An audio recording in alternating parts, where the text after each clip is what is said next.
Hi everyone, I hope you are doing well.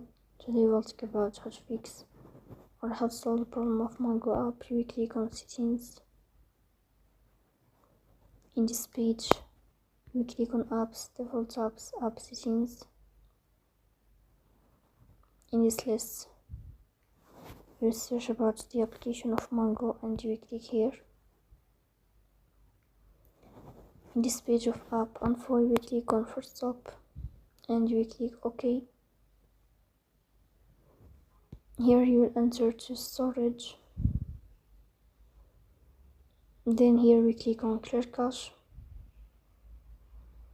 In the end, you will turn off your Wi-Fi and you will turn on your Wi-Fi again to fix that problem. So that's all. Don't forget to support us by like and subscribe. See you next time and thank you for your watching and your attention.